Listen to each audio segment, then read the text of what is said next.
2006년 12월 고용정보원에 문준용 씨가 취업을 했는데 공기관이고 2명을 뽑는데 2명이 지원해서 경쟁 없이 합격한 것도 팩트고 네. 당시에 고용정보원장이 노무현 청와대 시절 문재인 민정수석 아래에서 노동 담당 행정관을 했었군요.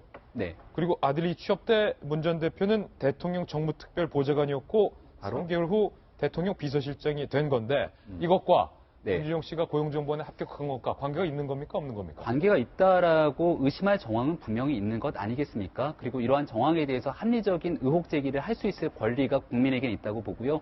국민을 대신하고 있는 각 정당의 대표 선수들은 여기에 대해서 분명하게 의혹 검증을 할 저는 타당한 이유가 있다고 봅니다. 예. 2007년도 같은 경우를 기억하는데요. 박근혜 전 대통령 그 당시 후보 시절이었죠. 친이 친박이 세게 다투고 있었고 그 당시 이제 박근혜 후보가 갖고 있던 여러 가지 의혹 제기 중에 첫 번째 의혹은 최태민 씨와의 관계였습니다. 그때 박 전 대통령이 뭐라고 얘기했습니까?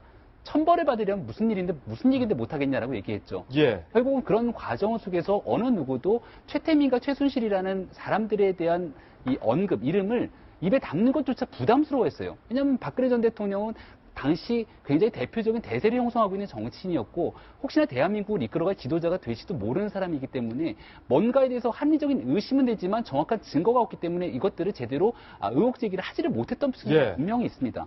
지금의 문재인 전 대표는 누가 뭐래도 본인 입으로 말씀하셨지만 대세예요. 그렇기 때문에 본인 스스로가 대통령이 될 확률이 높다라면 대통령이 되고 나서 사실 이런 의혹 제기에 대해서 떳떳하게 다 이런 의혹들을 해명할 수 있겠습니까? 선거 과정 속에서 국민들에게 명확하게 해명할 필요가 있다고 저는 생각하고요. 저도 박사학위를 따고 나서 여러 군데 원서도 한 넣어봤어요. 예. 특히나 이 박사 딴 사람들 같은 경우는 이런 공공기관 같은 경우에 연구직들이 굉장히 많거든요. 아마 저와 비슷한 국내 박사들 아마 원서를 보면서 들러리 서본 경험 많이 있을 겁니다. 들러리. 기분 굉장히 나빠요. 예. 이거 결국은 다 내정하고 짜고 치는 거 아니야? 라고 생각하는 감정이 들게 하는 대한민국의 수많은 청년 취업자 사람들이 있는 겁니다. 여기에 대해서 문재인 전 대표가 정말 반칙 없는 세상, 특권 없는 세상을 약속하는 대통령 후보라면 여기에 대해서 명쾌하게 해명해 주실 거를 좀 요구하고요. 한 단계 더 나가서 문재인 전 대표가 왜 나만 갖고 그래? 라고 생각이 되시면 저는 여야 합의로 특검을 한번 좀 요청했으면 좋겠습니다. 특검까지 해라. 대한민국 고위 공직자를 지내거나 주요 정치인들의 자녀에 대한 혹시나 공공기관 일자리에 대한 취업 특혜가 있으면 여기 대해서 다 까놓고 한번 특검했으면 좋겠어요. 그랬을 때 진정한 적폐청산이 이루어지는 거고 과거로부터의 단절이 이루어지는 건 아니겠습니까?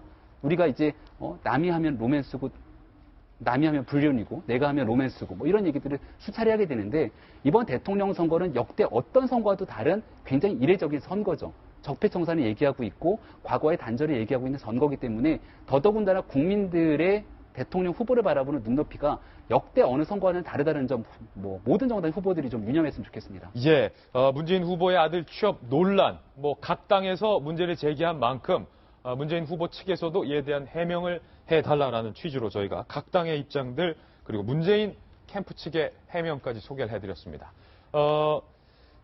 문재인 후보가 4차 산업혁명을 공약으로 내걸었는데 이 3D 프린트를 잘못 읽어서 이게 또 작은 해프닝이 벌어지고 있습니다. 뭐라고 잘못 읽었는지 함께 보실까요?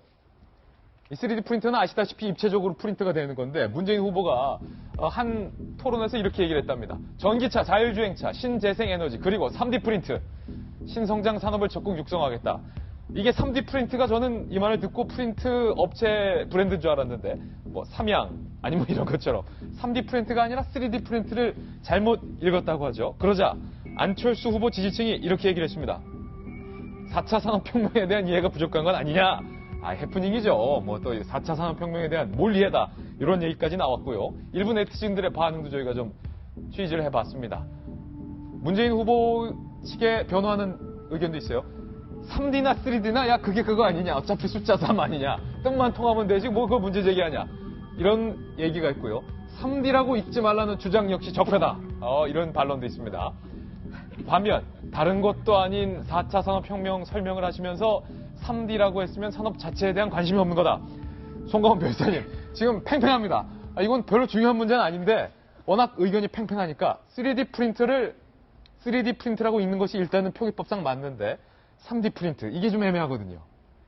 그러니까 대통령 후보도 그렇고 대통령도 그렇고 사실 저는 숫자 외우는 거 그다음에 정확한 표현 쓰는 거 이게 맞을 수도 있고 틀릴 수도 있어요 사실은. 네. 왜냐면 그 결정적인 길목에서 이쪽으로 갈까 저쪽으로 갈까 이 결단력이 제일 중요한 거지 사실. 예. 그렇게 보면은 굉장히 가볍게 볼 수 있는데 그러나 또 그 후보자의 딱 한마디 듣고 우리는 또 전체를 또 읽어볼 수 있잖아요. 예. 그 점에서 보면 조금 또 걱정되는 대목은 있지요. 그래서 그 심각한 것은 아니되 그러나 그 대통령의 전체적인 그런 정견이나 또는 큰 흐름을 이해할 수 있는 그 안목 차원에서는 일정한 부분 조금 걱정은 되긴 됩니다. 예. 네, 그 점에서 보면 후보들이 그래서 저는 토론회를 얘기하고 싶어요, 사실은. 더 해라, 토론회 좀 더 해라. 아니죠. 제대로 된 토론회가 돼야 된단 말이에요. 예.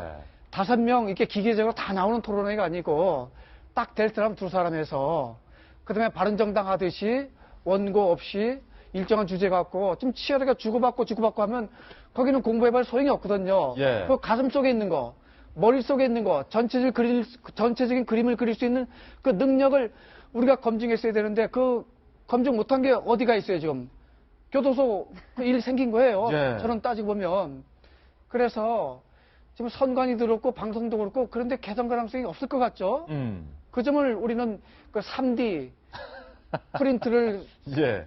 염두에 두고 지금 한 달밖에 안 남은 이 시스템을 나는 빨리 한번 좀 혁명적으로 바꿨으면 좋겠어요. 예. 정성희 의원님, 사실은 뭐 대통령 후보나 대통령이나 주요 정치인들이 뭐 말실수하는 것은 왕왕 있었어요. 3D 프린트뿐만 아니라. 말실수하면 뭐 김영삼 전 대통령이죠. 그러니까 뭐 그에 비하면 이런 것은 아주 이제 가벼운 거라고 할 수 있는데 예. 이제 특히 이제 안철수 전 대표가 4차 산업혁명을 좀 주도하면서 과거 대 미래 프레임으로 하면서 이런 거에 경쟁력이 있지 않습니까? 근데 그런 거에서 상대적으로 대비가 되면서 좀 이렇게 경쟁력이 약하다고 보이는 측면이 있고요.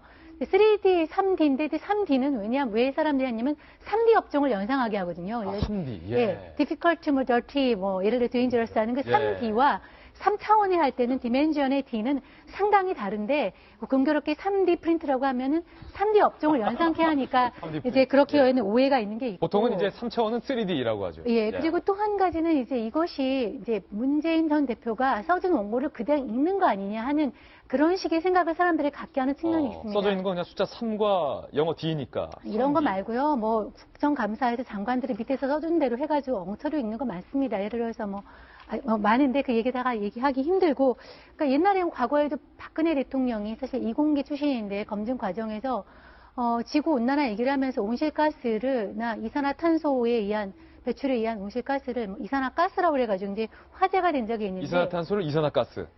그렇죠. 그거를 이제 이공대 출신이다 보니까 이제 화제가 되면서 읽는 게 아니냐고 했는데 아마 문재인 전 대표도 그냥 읽다 보니까 나온 해프닝인 것 같은데 사실 큰 거는 아니지만 아까 말한 대로 좀 4차 산업혁명에 대한 이해가 부족한 것이 아니냐 얘기는 나올 수 있는 거죠. 짧게 예. 덧붙이자면요. 이번에 이제 문항 경쟁에서 치열하게 이제 박근혜 갖다 붙이기 공방이 벌어질 거예요. 박근혜 갖다 붙이기 공방. 그렇죠. 우리 쭉 봤지만은 예를 들어서 문재인 3D 전 대표 테이프입니까? 측에서 같이 붙입니까? 안철수 전 대표 측 향해서는 뭐 박근혜 적폐 세력하고 뭐 같이 하려고 하는 거 아니냐라는 쪽의 공방 이렇게 몰아갈 것이고 반대쪽에서 이쪽으로 향해서는 좀 무능한 거 아니냐 박근혜 전 대통령처럼 그런 식으로 붙일 거예요. 예. 근데 이제 국민들이 어떤 쪽으로 손을 들어줄지는 한번 두고 보죠. 예, 뭐 3D나 3D나 그렇게 중요한 문제는 아닙니다. 말만 통하면 되죠.